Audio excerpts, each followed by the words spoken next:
ಕನಕದಾಸರ ಬಗ್ಗೆ ತಿಳ್ಕೊಳ್ಳೋದು ಇಂಪಾರ್ಟೆಂಟ್. ಬರೀ ಕುಣಿಯೋದಲ್ಲ, ಆದರೆ ನಮ್ಮವರೆಲ್ಲ ಸಹೋದರರು ಕುಣಿದ್ರು, ಜಾಗ ಖಾಲಿ ಮಾಡಿದರು. ಈ ಥರ ಆದಷ್ಟು ಮುಂದಿನ ಕಾರ್ಯಕ್ರಮಗಳಲ್ಲಿ ಯಾವುದೇ ಸಮಾಜದ ಯಾವುದೇ ಶರಣರ ಸಂತರ ಜಯಂತಿ ಮಾಡಾಗ ಬೇಗ ಬಂದು 1 ತಾಸಿನಲ್ಲಿ ಬಂದು ವೇದಿಕೆ ಹತ್ರ ಬಂದು 1-2 ತಾಸಾದರೆ ಏನಾರು ಹೇಳ್ತಾರಲ್ಲ ಅದನ್ನ ತಿಳ್ಕೊಂಡು ಹೋಗ್ಬೇಕು. ಎಲ್ಲರಿಗೆ ದಾರಿ ತೋರುವ ರಕ್ಷಿಸುವ ತನಗಾಯಿನಿ. ನಾಡಿನ ಸಮಸ್ತ ಜನತೆಗೆ ಸಂತ ಕವಿ ದಾರ್ಶನಿಕ ದಾಸಶ್ರೇಷ್ಠರಾದ ಪರಮ ಪೂಜ್ಯರು ಕನಕದಾಸರ 538ನೇ ಜಯಂತ್ಯೋತ್ಸವದ ಹಾರ್ದಿಕ ಶುಭಾಶಯಗಳು. ನಿನ್ನಂತಾಗಬೇಕು ಕನಕ, ನಿನ್ನಂತಾಗಬೇಕು, ನಿನ್ನಂತಾಗಬೇಕು ಕನಕ, ನಿನ್ನಂತಾಗಬೇಕು. ಶುಭಾಶಯ ಕೋರರು ಎಂ ಪ್ರವೀಣ್ ಕುಮಾರ್, ಅಧ್ಯಕ್ಷರು ತಾಲೂಕು ಹಿಂದುಳಿದ ಜಾತಿಗಳ ಒಕ್ಕೂಟ ಮಾನ್ವಿ. ಭಕ್ತ ಶ್ರೇಷ್ಠ ಶ್ರೀ ಕನಕದಾಸರ 538ನೇ ಜಯಂತಿ ಆಚರಣೆ. ಶಾಸಕರು ಅಂಪಾನಾಯಕ್ ಮೆರವಣಿಗೆಗೆ ಚಾಲನೆ. ಮೋನಿನಗರದ ಡಾಕ್ಟರ್ BR ಅಂಬೇಡ್ಕರ್ ವೃತ್ತದಿಂದ ಬಸ್ ವೃತ್ತದ ಮೂಲಕ ತಹಸೀಲ್ ಕಚೇರಿಯವರೆಗೆ ಭಕ್ತ ಶ್ರೇಷ್ಠ ಶ್ರೀ ಕನಕದಾಸರ ಭಾವಚಿತ್ರ ಮೆರವಣಿಗೆಯನ್ನ ಶನಿವಾರದಂದು ನಡೆಸಲಾಯಿತು. ತಾಲೂಕು ಆಡಳಿತ ವತಿಯಿಂದ ನಡೆದ ಭಕ್ತ ಶ್ರೇಷ್ಠ ಶ್ರೀ ಕನಕದಾಸರ 538ನೇ ಜಯಂತಿ ಅಂಗವಾಗಿ ಭಕ್ತ ಶ್ರೇಷ್ಠ ಶ್ರೀ ಕನಕದಾಸರ ಭಾವಚಿತ್ರಕ್ಕೆ ಪುಷ್ಪ ಸಮರ್ಪಣೆ ಮಾಡಿದ ಶಾಸಕರು ಅಂಪಾಯನ್ ನಾಯಕ್ ಮೆರವಣಿಗೆಗೆ ಚಾಲನೆ ನೀಡಿದರು. ತಹಸೀಲ್ದಾರ್ ಕಚೇರಿಯ ಆವರಣದಲ್ಲಿನ ವೇದಿಕೆಯ ಕಾರ್ಯಕ್ರಮಗಳನ್ನು ಪುರಸಭೆ ಅಧ್ಯಕ್ಷರಾದ ಲಕ್ಷ್ಮೀ ಡಿ ವೀರೇಶ್ ಕಾರ್ಯಕ್ರಮವನ್ನು ಉದ್ಘಾಟಿಸಿದರು.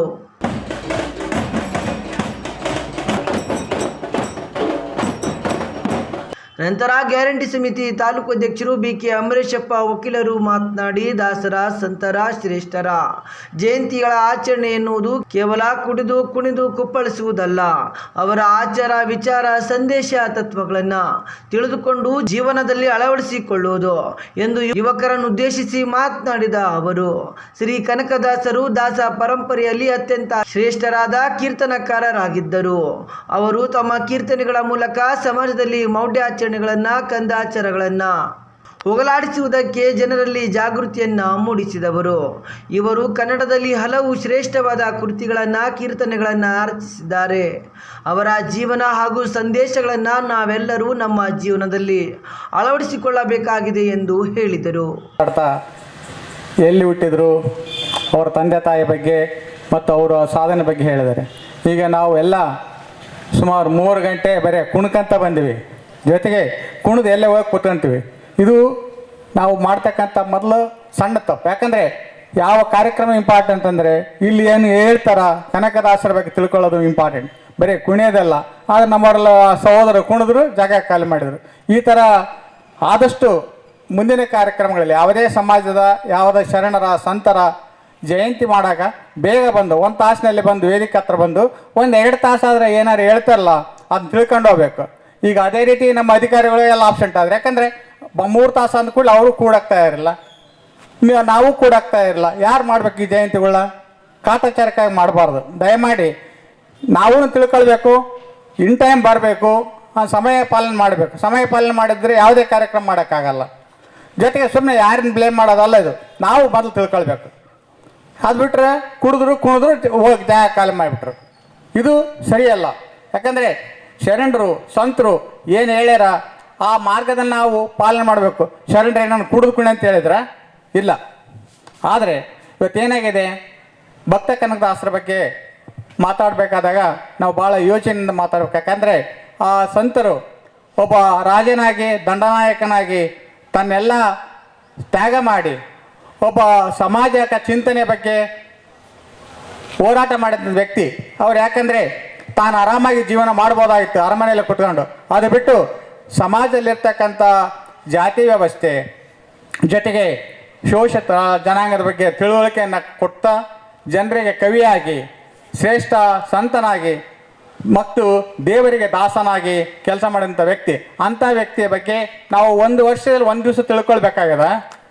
ಅದನ್ನು ನಾವು ಸರಿಯಾಗಿ ತಿಳ್ಕೊಳಕ್ಕಾಗ್ತಾ ಇರಲಿಲ್ಲ. ಕೇವಲ ಕುಣಿಯೋದು ಕುಪ್ಪಳಿಸೋದಷ್ಟೇ ಅವ್ರ ಬಗ್ಗೆ ತಿಳ್ಕೊಂಡಂಗಂತ ಅಲ್ಲ, ಜನರ ಬಗ್ಗೆ.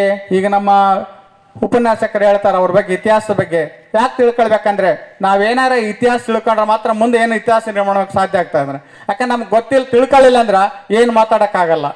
ಇಂಥ ಸಂತರ ಬಗ್ಗೆ ನಾವು ಚೆನ್ನಾಗಿ ತಿಳ್ಕೊಳ್ಬೇಕು. ಜೊತೆಗೆ ಇವತ್ತು ದಿವಸ ಏನಾಗ್ಯದ, ನಾವು ಆದಷ್ಟು ಎಲ್ಲ ಸಮುದಾಯದವರಲ್ಲಿ ಜಾತಿಯ ಈ ಜನಾಂಗದವರು ನಾವು ಜಾತಿ ಅಂತ ಹೊಡೆದಾಡಿ ಸಾಯಬೇಡ್ರಂತ ಶರಣರು ಯಾಕೆ ಹೇಳಿದ್ರು, ಸಂತರು ಯಾಕೆ ಹೇಳಿದ್ರು ಅಂದರೆ, ನಾವು ಹೋರಾಟ ಮಾಡೋದ್ರಿಂದ ಹೊಡೆದಾಡೋದ್ರಿಂದ ನಾವು ಏನು ಜೀವನದಲ್ಲಿ ಸಾಧನೆ ಮಾಡೋಕ್ಕಾಗಲ್ಲ. ಅದಕ್ಕೋಸ್ಕರ ನಾವೆಲ್ಲರೂ ಒಂದೇ ಅನ್ನೋ ಮನೋಭಾವನೆಯಿಂದ 12ನೇ ಶತಮಾನದಲ್ಲಿ ಬಸವಣ್ಣವರು ಏನು ಹೇಳಿದರು, ಎಲ್ಲ ಜಾತಿ ವ್ಯವಸ್ಥೆಯನ್ನು ಹೋಗಲಾಡಿಸ್ಬೇಕು, ಎಲ್ಲ ಒಂದೇ ಅಂತ ಭಾವನೆಯನ್ನು ಬರಬೇಕನ್ನೋ ದೃಷ್ಟಿಯಿಂದ ಅವ್ರು ಏನು ಹೋರಾಟ ಮಾಡಿದರು, ಅದೇ ಸಿದ್ಧಾಂತದಲ್ಲಿ ಭಕ್ತ ಕನಕದಾಸರು ಈ ಕುಲ ಎಂದು ಹೊಡೆದಾಡಬಾಡ್ರಿ ಅಂತ ನಮಗೆಲ್ಲ ಸಂದೇಶ ಸಾರಿದ್ದಾರೆ. ಆದರೂ ಸಹ ನಾವು ಮತ್ತೆ ಬಿಡ್ತಾ ಇಲ್ಲ. ನಾಯಿ ಬಾಲ ಡೊಂಕೆದಂಗೆ ಕೆಲವು ಜನ ಹಂಗೆ ಆಚರಣೆ ಮಾಡ್ತಾ ಇದ್ದಾರೆ. ಹಂಗಾಗಿ ದಯಮಾಡಿ ನಾವೆಲ್ಲರೂ ಇವತ್ತು ಸಂತರಾದಂಥ ಕನಕದಾಸರು ಏನು ಹೇಳ್ಯಾರ ಆ ಮಾರ್ಗದಲ್ಲಿ ನಾವು ಹೋಗ್ಬೇಕು. ನಾವು ಯಾಕೆ ಶಿಕ್ಷಣ ಹಾಕ್ಬೇಕಂದ್ರೆ ಯಾವುದು ಸರಿ ಯಾವ್ದು ತಪ್ಪಂತ ತಿಳ್ಕೊಳ್ಳೋಕೆ ಶಕ್ತಿ ಬರ್ತದ. ಇವತ್ತು ನಾವೇನಾದ್ರೂ ವೇದಿಕೆ ಮೇಲೆ ಬರಬೇಕು ಕಾರಣ ಅಂದ್ರೆ ನಮ್ಗೆ ಶಿಕ್ಷಣ ಇದ್ದದಕ್ಕೆ ನಾವು ಇಲ್ಲಿ ಬಂದು ಕೊಂಡ್ಕೊಂಡಿವಿ. ಅದಕ್ಕೆ ಪ್ರತಿಯೊಬ್ಬರು ನಾವು ನಮ್ಮ ಮಕ್ಕಳಿಗೆ ಶಿಕ್ಷಣ ಕೊಡಬೇಕು.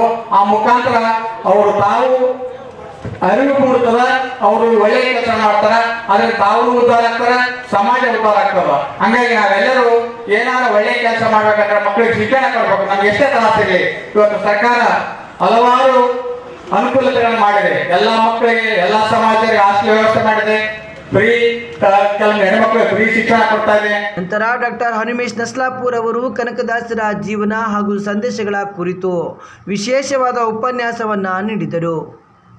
ಸಮುದಾಯದ ವಿವಿಧ ಕ್ಷೇತ್ರಗಳಲ್ಲಿ ಸಾಧನೆ ತೋರಿದ ನಿವೃತ್ತ ಉಪನ್ಯಾಸಕರು ರಾಮಣ್ಣ, ವೆಂಕನಗೌಡ ಮಾಲಿಪಾಟೀಲ್ ಬೊಮ್ಮನಾಳ್, ವೆಂಕಣ್ಣ ಮಾಸ್ತರ್, ಬಾಬು ಬೆಟ್ಟದೋರ್, ಒಣಕೇರಪ್ಪರನ್ನ ತಾಲೂಕು ಆಡಳಿತ ವತಿಯಿಂದ ಸನ್ಮಾನಿಸಿ ಗೌರವಿಸಿದರು.